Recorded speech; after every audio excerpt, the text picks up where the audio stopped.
Happy Sunday and welcome back to No Right Answer. I'm your host, Charles Big Drip Thomas, and as always, you know what's going on. Hey man, it's Sunday. Listen, this is our NFL show, so we're going to run you through all the AB saga, the drama surrounding Antonio Brown. We're going to get you to our football predictions for today. But let's just recap yesterday's college football edition. Just to start the show off, huge, disheartening, embarrassing loss by my Tennessee Volunteers. Where do we go from here?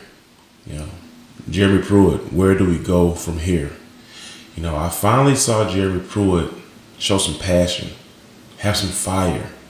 And that, I think, is going to be important as we try to move forward. But I think it may be time to start looking at who really wants to be a volunteer. I think it may be time to play the players who have fire under them, who are hungry and ready to make a difference. Because what I saw yesterday was embarrassing and unacceptable. There's no way you lose that game. It's just inexcusable. The offensive coaching staff, the plays were way too predictable. I could tell you they were running left or right every time they were running left or right. They were in the same place several times. And then on 4th and 1, we run a reverse. That is the sign of a weak team. Brandon Kennedy, the center for the Volunteers, transfer from the University of Alabama. We need more. Jared Guarantano, quarterback. We need more. All of our defensive backs, including Nigel Warrior, we need more.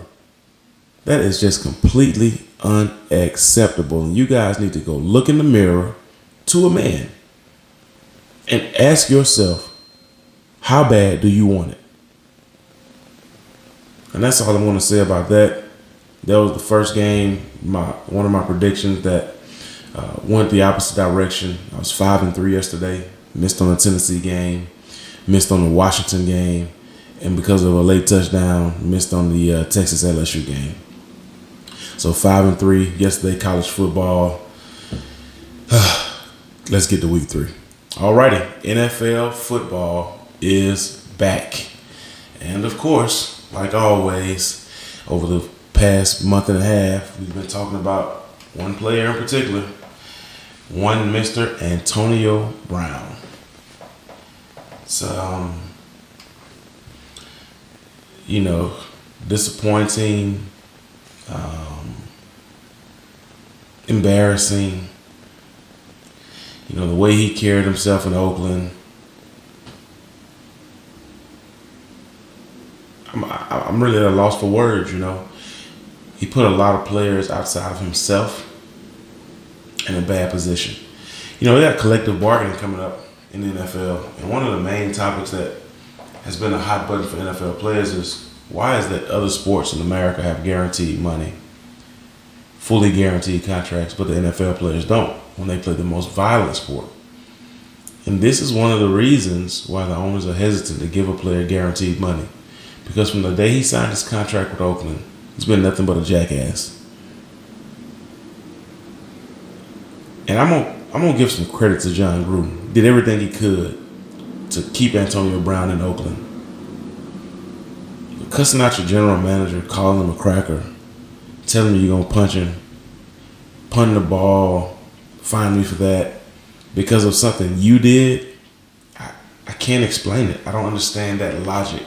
And to me, it's just the ultimate narcissist attitude at its finest. You're seeing narcissism at its highest point. So, yeah, he asked for a release. They gave it to him. Newsflash, the New England Patriots signed him within 4 hours. Now, my question is going to be this. They signed him, gave him a contract that could be worth $15 million with a $9 million guarantee. Bill Belichick, what happens when he does the same thing in New England?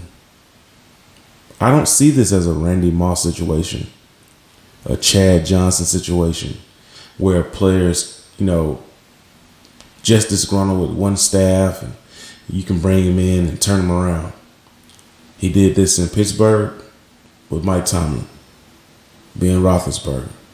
He went to Oakland, acted a complete idiot. And now he's going to go to New England, and yes, why he's an amazing talent. What's Tom Brady going to say the first time he's late for a meeting? What's Bill Belichick going to say the first time he's late for a team playing? Good luck to Antonio Brown, and good luck to you, Patriots. Hope you get what you signed up for. Now, let's get to these games. Okay, we're going to run through these games, but I'm going to start you off with my sleeper pick of the day. 1 p.m., Atlanta Falcons versus Minnesota Vikings. Atlanta is a 3.5 point underdog, 3.5 point underdog. Take Atlanta on the money line. Take Atlanta to win this game straight up. Baltimore at Miami. Baltimore is a 7.5 point favorite. Miami is in the Tua Tagovailoa sweepstakes. Take Baltimore with the 7.5 points. Buffalo Bills and the New York Jets. The New York Jets are a 3-point favorite. I'm taking the New York Jets. Kansas City Chiefs and the Jacksonville Jaguars. Kansas City is a 3.5 point favorite.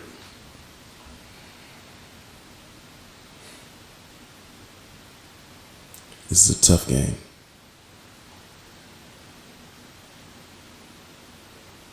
I'm sticking with what I said. I like the Jaguars here. Jaguars plus 3.5.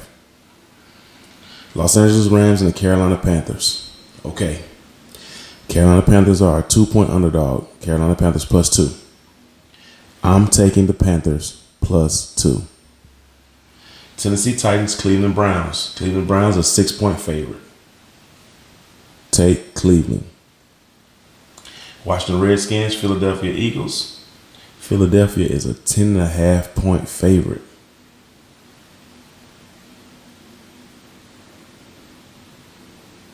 Take the Eagles. Cincinnati Bengals and the Seattle Seahawks. Seattle is a 9.5 point favorite. Can't argue with them there. In Seattle, I'm taking the Seahawks. Indianapolis Colts and the Los Angeles Chargers. The Chargers are a 6.5 point favorite.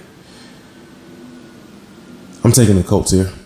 I think a lot of people may be underestimating Jacoby Brissett. Taking the Colts. Plus 6.5.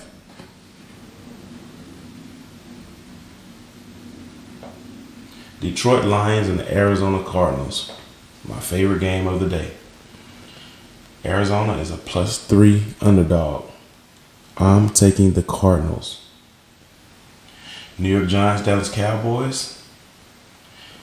Dallas Cowboys are 7.5 point favorites. Ezekiel Elliott signed. The energy in the facility is pretty electric. I think Dak expecting to have a big year. Take the Cowboys. San Fran 49ers, Tampa Bay Buccaneers. San Fran is a 1-point underdog. San Fran wins this game straight up. Take the 49ers.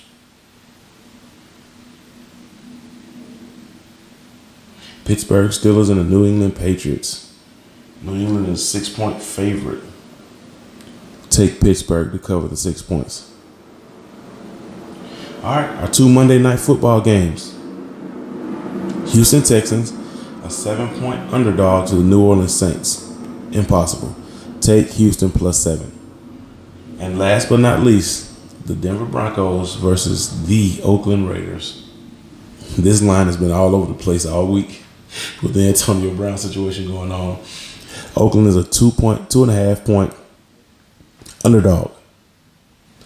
I think their backs against the wall and those guys want to prove a point. I'm taking Oakland plus 2.5. So there we go. Our slate of games, our predictions for today, tonight, and tomorrow. Listen, I don't want to hold you guys long. I'm just going to tell you this right now. I couldn't be more excited about a day.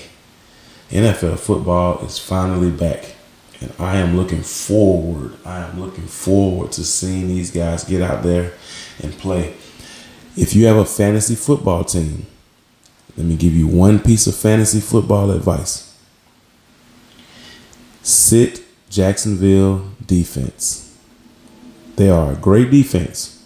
They are going to have an amazing year. They could not have a worse week 1 matchup.